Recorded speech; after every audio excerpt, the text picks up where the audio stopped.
The class party was over. The valentines I'd received were tucked into my backpack and my candy treats into my lunchbox. But the best part of Valentine's Day was still waiting at home. Every year, my mom made a treasure hunt for my sister and me. There were clues hidden all over the house and a surprise at the end. The first clue, a rhyme, was sitting on the dining room table. From there, I followed my mom's verses to the laundry room, then to the swing set in the backyard, and finally to my sock drawer. Inside was a valentine from my parents with a book from one of my favorite series. I felt so loved, and I ran to thank my mom right away. Of course, we don't have to wait for Valentine's Day to feel loved.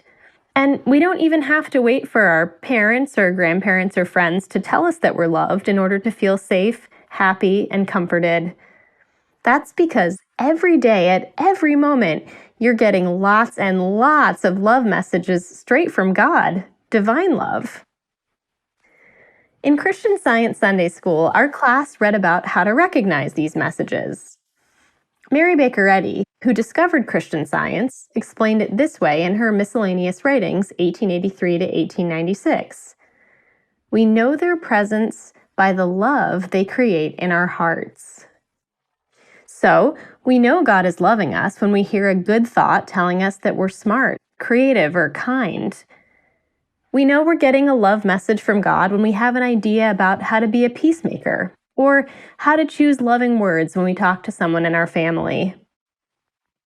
And God's valentines also give us love in our hearts for others, like when we feel inspired to do something nice for someone, or to smile at a neighbor on the sidewalk. Some of these messages even come printed on paper, just like a real valentine. You can find them in the Bible and in all of Mrs. Eddy's books, including Science and Health with Key to the Scriptures.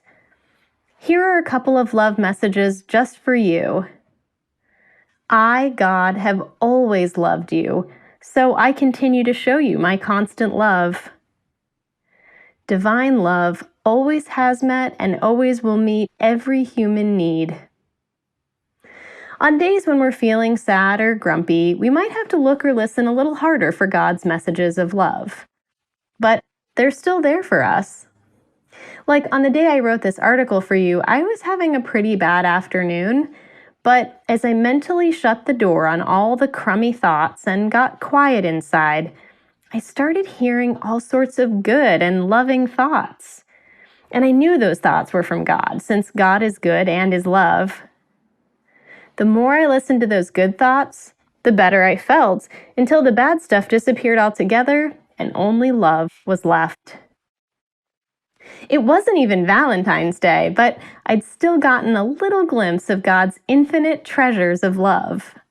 You can too, today and every day. That's because God's love is always there for you.